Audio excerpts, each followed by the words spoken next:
Nature of roots इसमें लिखिएगा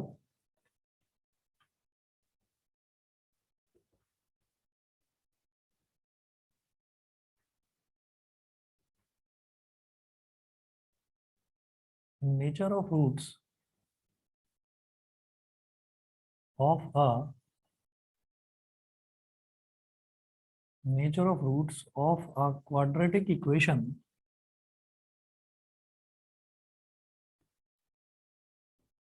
ax square plus bx plus c is equal to 0 can be determined by its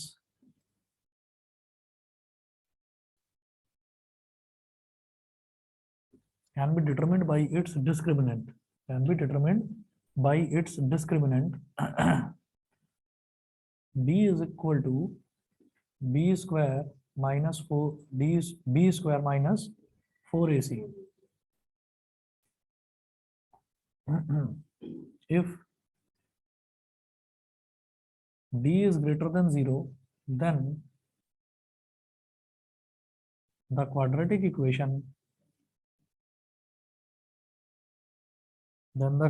equation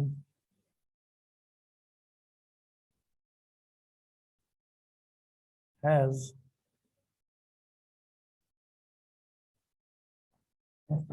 real and distinct roots. If d is greater than 0, then the quadratic equation has real and distinct roots. Second, if d is equal to 0, then the quadratic equation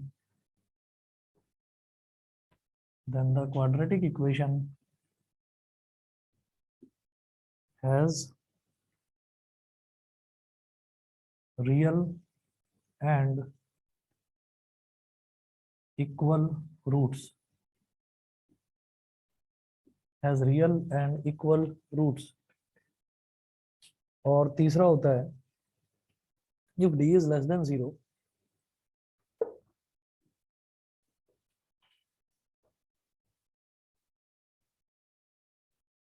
third है if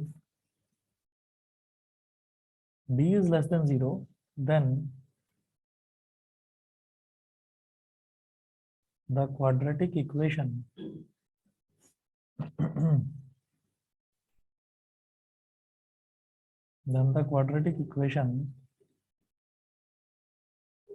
has no real roots. That is, it can't be solved. It can't be solved. हाँ कोई बात नहीं. अब इसके बाद में देखिएगा page number 89 example number 16. Page number 89 example 16.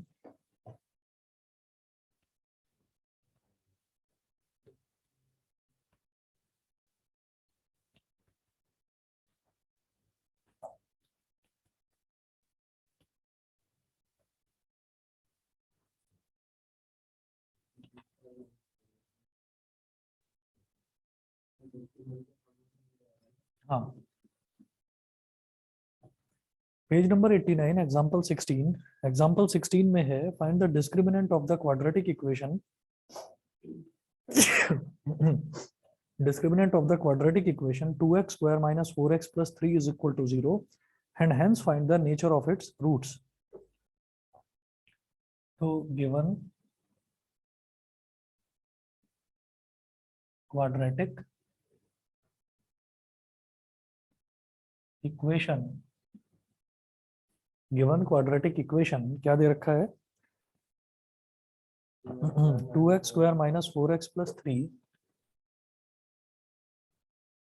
2x square minus 4x plus 3 is equal to 0. लिखिएगा compare it with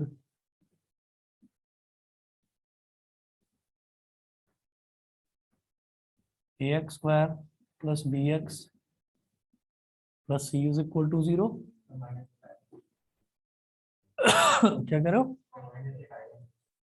हाँ, तो a की वैल्यू हो गई 2, b की वैल्यू हो गई -4 और c की वैल्यू हो गई 3। तो डिस्क्रिमिनेंट सबसे पहले वो पूछ रहे हैं कि डिस्क्रिमिनेंट कैलकुलेट करिए। तो डिस्क्रिमिनेंट b स्क्वायर -4ac, तो d इज इक्वल टू -4 का स्क्वायर -4 इंटू 2 इंटू 3। तो d is equal to 16 minus 24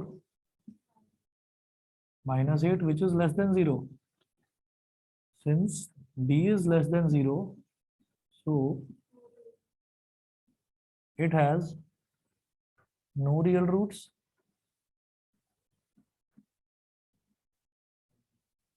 and hence can't be solved. इस वजह से इसको सॉल्व भी नहीं करा जा सकता।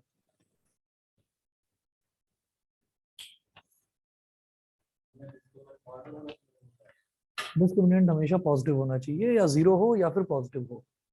ठीक है, इसके बाद देखेंगे एग्जांपल नंबर 17। एग्जांपल 17 देखिएगा। 17 में इन्होंने दिया है a pole has to be erected. Erected मतलब एक पोल को लगा देना है, एक पोल को लगाना है, जमीन में लगाना है।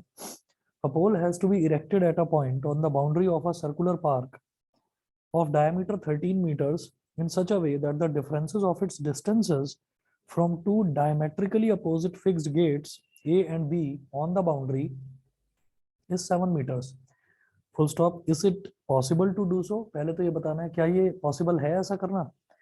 फिर वो बोल रहे हैं if yes, अगर possible है, then at what distances from the two gates should the pole be erected? किस जगह उस पोल को इरेक्ट कर दिया जाए, गाड़ दिया जाए।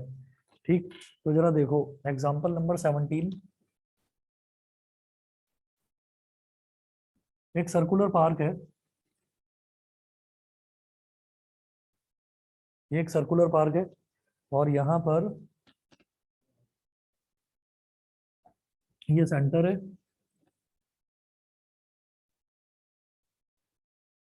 और ये डायमीटर हो गया। यहाँ बोल दीजिए ये ए है और ये बी है। ये सर्कल का सेंटर हो गया ओ, ये ए बी हो गया। तो यहाँ पर इन्होंने बोला कि सर्कुलर पार्क के दो गेट्स हैं जो कि दो डायमेट्रिकली अपोजिट एंड्स पर हैं। डायमेट्रिकली अपोजिट एंड्स का मतलब क्या हो गया कि डायमीटर, एक तो डायमीटर के इस वाले एंड पर है और एक डायमीटर के इस वाले एंड पर है, तो डायमेट्रिकली अपोजिट एंड पॉइंट्स पर हो गए दो गेट्स। ठीक है, अब इन्होंने बोला कि ये जो दो गेट्स हैं, इन दोनों गेट्स के बीच का जो स्ट्रेट लाइन डिस्टेंस है वो है 13 मीटर। क्यों? क्योंकि इन्होंने बताया कि इस पार्क का डायमीटर 13 मीटर है, तो ये हो गया 13 मीटर। फिर वो बोल रहे हैं कि क्या इस पार्क पर कहीं पर भी हम कोई एक जगह पर, मान लीजिए यहाँ पर, क्या हम कोई पोल लगा सकते हैं? कोई पोल लगा सकते हैं? तो हमने कहा कि पोल तो लगाया जा सकता है, लेकिन उन्होंने एक कंडीशन दी है। उन्होंने ये कहा such that in such a way that the differences of its distances from two diametrically opposite fixed gates A and B on the boundary is 7 meters। उन्होंने बोला कि यहाँ पर अगर आप पोल लगाएं तो कुछ इस तरह से लगाना होगा कि इस पोल का यहाँ से जो डिस्टेंस होगा AP, और जो दूसरा वाला गेट है इससे जो डिस्टेंस होगा BP, तो AP और BP का जो डिफरेंस है वो 7 मीटर होना चाहिए। AP और BP का जो डिस्टेंस है, उन डिस्टेंसेस का जो डिफरेंस है वो 7 मीटर होना चाहिए। ठीक है, तो हम ये कहेंगे एज पर क्वेश्चन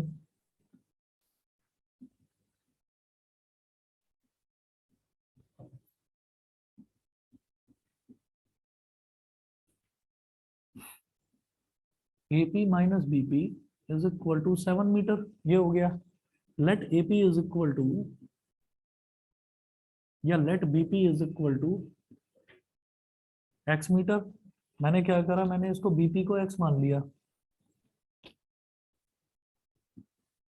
तो AP minus x is equal to 7 हो गया। तो AP कितना हो जाएगा, x प्लस 7 हो गया। बीपी को हमने एक्स मीटर मान लिया, तो एपी कितना हो गया, x+7 metre.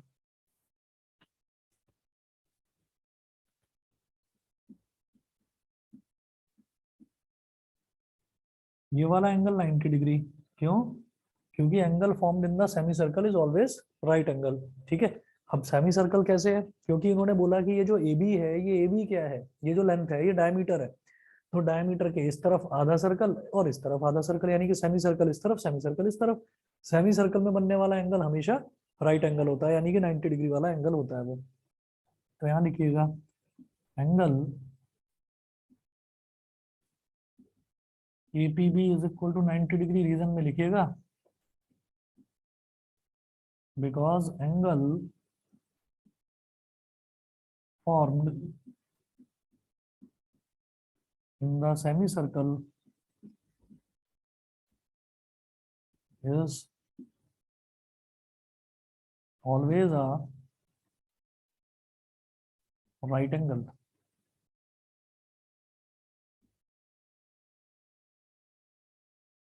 Is always a right angle। तो ये 90 डिग्री हो गया। अब क्या करें? Apply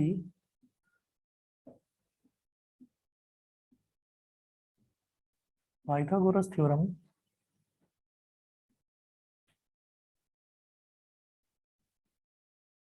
in triangle APB।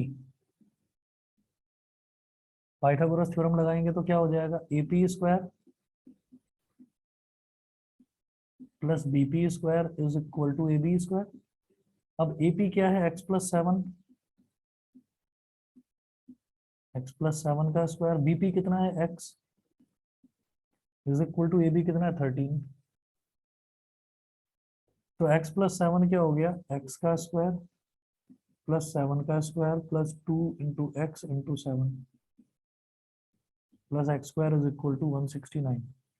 X square plus x square कितना हो गया, 2x स्क्वायर प्लस 2 × x × 7 कितना हो गया, 14x plus 49 minus 169 is equal to 0। तो 2x square plus 14x minus 120 is equal to 0। 2 ले लो common, x square plus 7x minus 60 is equal to 0। यहाँ तक सभी को समझ में आ रहा है? ऑनलाइन वाले बताएं भाई। Yes sir. Yes sir. चलिए ठीक है। अब जो ये 2 है, इधर जो 2 हमने कॉमन लिया, ये उधर जाकर 0/2 हो जाएगा, तो 0 हो जाएगा ये।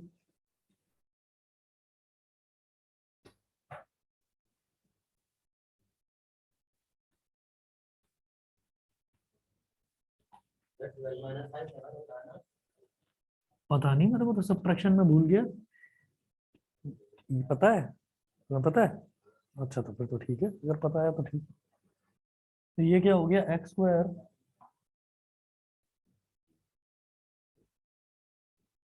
Plus 7x minus 60 is equal to 0। तो इसका मतलब a की वैल्यू 1 हो गई, b की वैल्यू 7 और c की वैल्यू हो गई -60। तो a, b और c की वैल्यू हमारे पास आ गई। ठीक है। उन्होंने ये पूछा था कि ये जो कंडीशन दे रखी है ना, कि दो डायमेट्रिकली अपोजिट एंड पॉइंट्स पर एक गेट यहाँ पर होगा, एक गेट यहाँ पर होगा, एक पोल लगाना है मेरे को, उस सर्कल के सरकमफ्रेंस पर एक पोल लगाना है कुछ इस तरह से कि उसका इस गेट से जो डिस्टेंस हो और इस गेट से जो डिस्टेंस हो, उन दोनों का डिफरेंस 7 मीटर हो। तो वो ये पूछ रहे हैं कि क्या ये कंडीशन जो इन्होंने दे रखी है, क्या ये कंडीशन पॉसिबल है?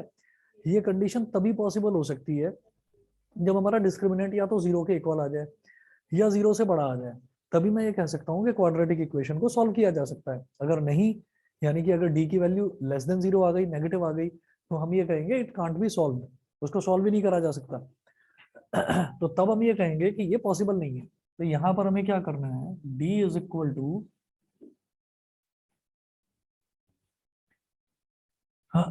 B square minus 4ac। अब b का स्क्वायर यानी कि 7 का स्क्वायर माइनस 4 × 1 × -60। 7 का स्क्वायर हो गया 49, 289 हो गया। तो हम ये कहेंगे since d is greater than 0, so the equation will have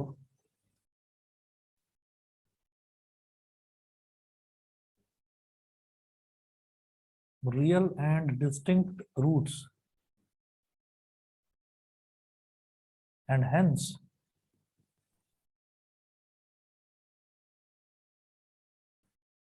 it is possible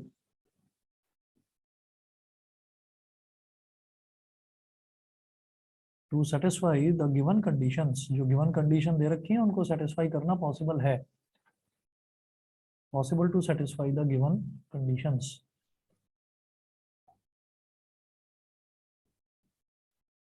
तो पहले तो इन्होंने यही पूछा था, is it possible to do so? If yes, then what distances from the two gates should the pole be erected? तो दोनों gate से पोल को कितनी कितनी दूरी पर लगाया जाए?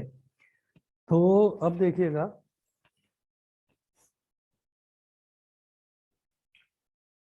x is equal to minus b plus minus under root d upon 2a. तो x is equal to minus b कितना है 7, तो minus 7 plus minus under root d कितना आया 289 अपॉन 2a, 2 into 1. तो x is equal to minus 7 plus minus 289 का square root 17 upon 2. तो इसका मतलब x की दो वैल्यूज आ जाएंगी, एक तो आ जाएगा माइनस 7 प्लस 17 अपॉन 2. अब माइनस वाला तो हम लेंगे नहीं, चलो देखो जरा, अब यहाँ पर x की वैल्यू क्या क्या आ रही है, x is equal to -7 plus 17 upon 2, और या फिर x की वैल्यू आ रही है -7 माइनस 17 अपॉन 2. 17 माइनस 7 क्या हो गया 10 अपॉन 2, माइनस 24 अपॉन 2, तो 2 12 जा और इधर 2 5 जा, तो x की वैल्यू 5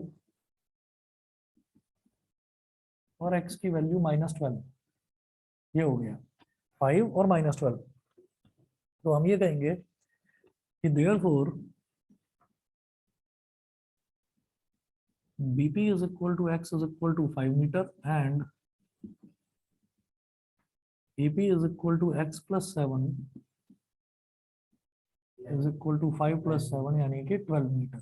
ठीक है, तो उसको पोल को हम एक गेट से तो 12 मीटर के डिस्टेंस पर लगाएं और दूसरे से 5 मीटर के डिस्टेंस पर लगाएं, तो जो गिवन कंडीशन है वो अचीव करी जा सकती है. समझ गए? ऑनलाइन वाले बच्चे बताएं भाई, अर्णव, अक्षरा, अमन, दिव्यांशी, सोहम. यस सर, यस समझ गया सर. ठीक है, चलिए जी. Yes sir. ओके, आगे चलते हैं फिर. 17 के बाद एग्जाम्पल नंबर 18 है.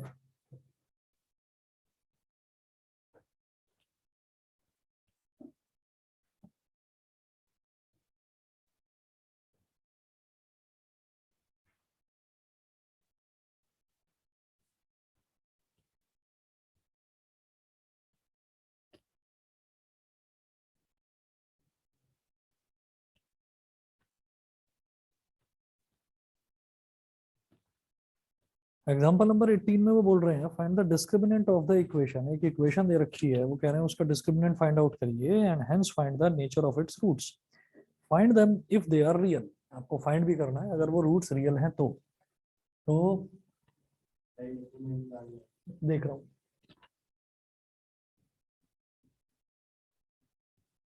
एग्जाम्पल 18 में जो क्वाड्रेटिक इक्वेशन दे रखी है पहले उसको देखिए.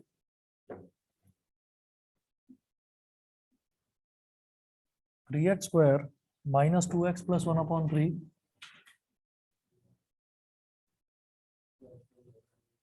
is equal to 0.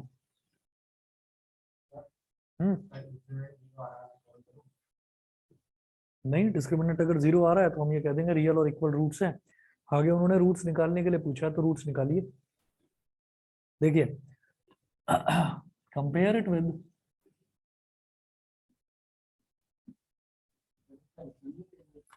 ऐसे ही हो जाएगा। Compare it with a x square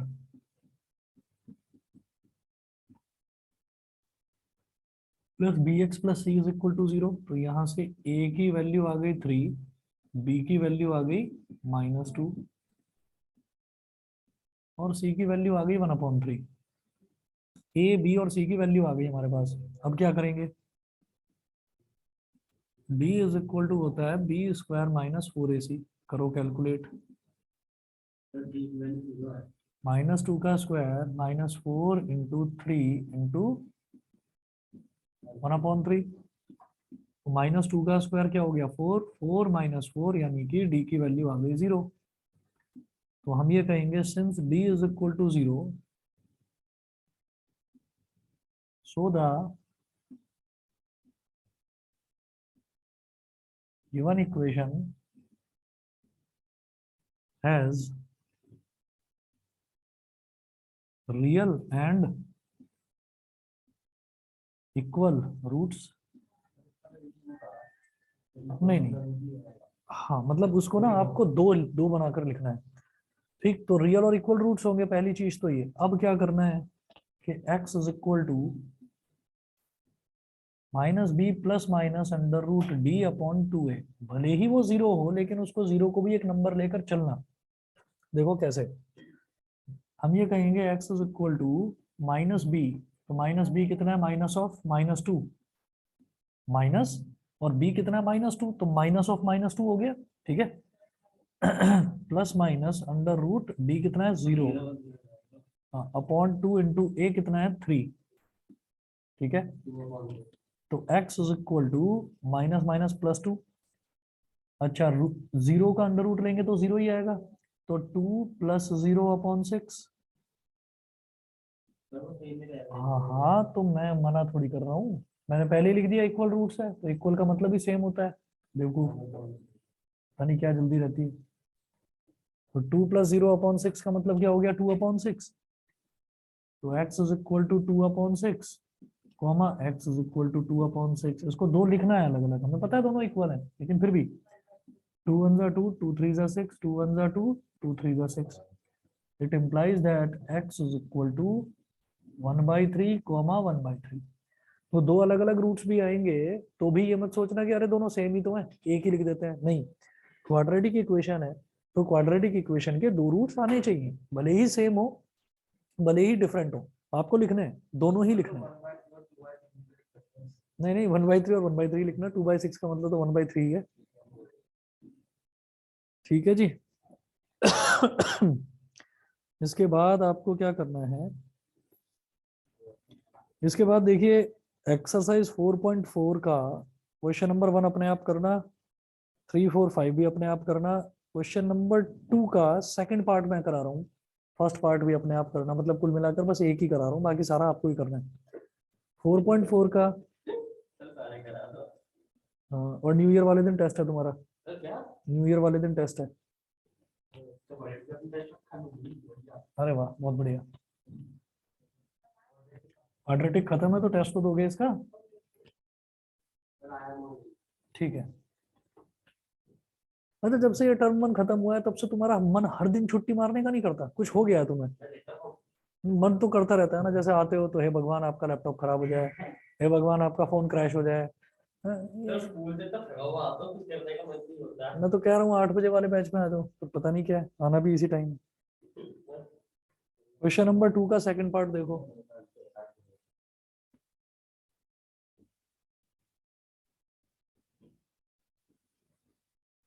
question number 2 का सेकंड पार्ट है kx into x minus 2,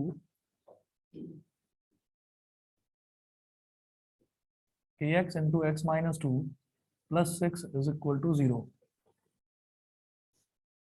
kx into x minus 2 plus 6 is equal to 0। ये क्या हो गया, kx square minus 2kx plus 6 is equal to 0। Compare it with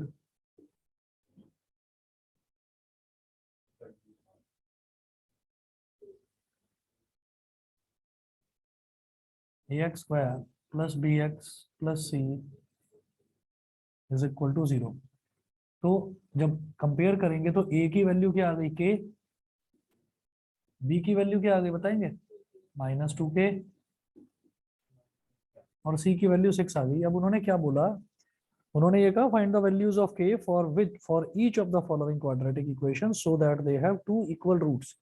equal roots कब होते हैं, जब डिस्क्रिमिनेंट की वैल्यू 0 होती है। तो since the given quadratic equation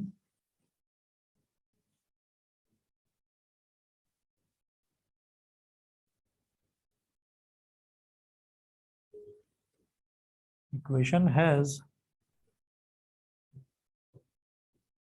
two equal roots, therefore discriminant d is equal to 0। d का मतलब b square minus 4ac is equal to 0। b कितना है, -2k का square minus 4 into k, a का मतलब k इंटू c कितना है 6।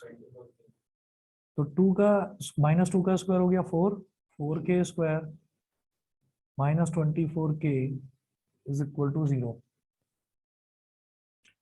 अब यहां से मैं 4 कॉमन ले सकता हूं और k कॉमन ले सकता हूं। तो 4k मैंने कॉमन ले लिया, ब्रैकेट में क्या बचेगा, k minus 6 is equal to 0। तो अब ना 3 टर्म्स मल्टीप्लाई हो रही हैं, एक तो 4, एक k और एक k-6, ये 3 टर्म्स मल्टीप्लाई हो रही हैं। इन तीनों में से कोई एक टर्म 0 हो जाएगा, अभी तो ओवरऑल 0 आया मल्टीप्लीकेशन। तो आप ये देखिए, ना तो 4 0 के बराबर हो सकता, भाई 4 तो 4 है, 4 0 के बराबर कैसे हो सकता है, और जो k है k भी 0 के बराबर नहीं हो सकता। रीजन देखिए, k क्या है कि kx स्क्वायर, तो अगर k ही 0 के बराबर हो गया और ये भी k भी, ये वाला k भी 0 हो गया, ये वाला k भी 0 हो गया, तो इधर भी 0 इधर भी 0, तो +6 इज इक्वल टू 0 आ जाएगा, विच इज नॉट पॉसिबल, ये भी बेकार है। हाँ, कांस्टेंट 0 नहीं हो सकता, तो k जो है वो 0 नहीं हो सकता। ठीक है, तो अब क्या बचा, केवल k-6 ही हो सकता है, only k-6 is equal to 0, it implies that k is equal to 6। मैं दोबारा बता रहा हूँ, सभी बच्चे ध्यान से सुनिए, इस क्वेश्चन में ये गलती कोई भी बच्चा ना करे, और फिर दिमाग में ना एकदम से आ जाता है कि अरे यार ये तो है ना ऐसे ही पागलों की तरह हमको ना पता नहीं क्या समझाया जा रहा है। इसमें तो सीधी सीधी है कि भाई ये 4k स्क्वायर -24k है, मैं तो 24k को इधर ले जाऊंगा, एक k से k को काट दूंगा, 4 6 24 करूंगा, अरे k इज इक्वल टू 6 हाथ हो रहा है। तो समझ लेना, ये एक ट्रैप होता है जिसमें बच्चे फंसते हैं और क्वेश्चन गलत करते हैं। तो याद रखिएगा, कभी भी ऐसा मत करना कि कांस्टेंट वाली टर्म एक इधर छोड़ दो और एक इधर छोड़ दो और एक कांस्टेंट से दूसरा कांस्टेंट काट दो, वो भी वो कांस्टेंट जो मुझे कैलकुलेट करना है। तो ये गलती मत करना, समझ रहे हैं क्यों, क्योंकि उससे हमारे पास जरूरी नहीं है, देखिए इस केस में तो हमारा k इज इक्वल टू 6 आ रहा है, लेकिन हमको करना क्या है, जो चीज हमें कैलकुलेट करनी है उसको हम कभी भी दो टर्म्स पे LHS और RHS दोनों साइड ले जाकर काटेंगे नहीं। ठीक है, कभी भी उसको डिवाइड नहीं करेंगे, उसकी वैल्यूज कैलकुलेट करनी है। तो आप क्या करेंगे, आप k वाली जो टर्म्स हैं उनको इधर ही रहने देंगे, इधर k स्क्वायर है, इधर k है, k कॉमन आ सकता है, इधर 4 है, इधर 24 है, 4 कॉमन आ सकता है। तो अब देख रहे हैं तो 3 टर्म्स मल्टीप्लाई हो रही हैं, 4k और k-6। 4 तो 4 है, 4 0 के बराबर नहीं हो सकता, और k ये 0 के बराबर इस वजह से नहीं हो सकता क्योंकि k is a constant, k constant है, हो सकती है उसकी वैल्यू 0 भी हो सकता है उसकी वैल्यू 0, लेकिन इस केस में देखते हैं, अगर मैंने k को यहां डाल दिया तो एक्स स्क्वायर वाला टर्म ही खत्म हो जाएगा, 0 इंटू एक्स स्क्वायर क्या हो गया 0। अगर k को यहां डाल दिया तो 2 इंटू 0 इंटू एक्स, तो x वाला टर्म भी खत्म, तो केवल 6 बचेगा, 6 इज इक्वल टू 0 हो जाएगा। तो ये क्वाड्रेटिक इक्वेशन एग्जिस्ट ही नहीं कर रही है अगर k की वैल्यू 0 है तो। ठीक है, फिर क्या बचता है, फिर एक ये तीसरा टर्म बचता है k-6, इसको भी रखकर देख लेते हैं। k-6 को 0 रखा तो हमने कहा कि हाँ k की वैल्यू 6 आ रही है, तो k 6 आ सकता है, समझ रहे हैं, k 6 आ सकता है। तो ये है हमारे पास क्वाड्रेटिक इक्वेशन, टोटल ये है। इसके अलावा अगर आपको लगता है कोई क्वेश्चंस अगर करने हो प्रैक्टिस तो बता देना, मैं कुछ RD में से क्वेश्चंस मार्क करके भेज दूंगा, वो कर लेना। कौन सा, मैंगो ग्रूव होता है जो आम का भाग होता है ना, उसको मैंगो ग्रूव बोल देते हैं। खेत काइंड ऑफ, जिसमें आम के पेड़ लगे रहते हैं, उसको आम का बाग बोल देते हैं। चलिए जी, फिर इतना ही करते हैं, ठीक है। कल इलेक्ट्रिसिटी करेंगे, और थोड़ा सा इलेक्ट्रिसिटी लंबा चैप्टर है अभी आपका, उसमें रेसिस्टेंसेस। टेंजेंट क्या होता है? टेंजेंट, टैन के शॉर्ट फॉर्म को टेंजेंट बोलते हैं। अरे नहीं, उसमें कुछ आया था इलेक्ट्रिसिटी में, हम पढ़ रहे थे टेंजेंट अगर सर्कल पे कुछ कर रहे थे, मैग्नेटिक लाइन किस तरफ जाएगी। ठीक ठीक ठीक, वो मैग्नेटिज्म मैं बता दूंगा।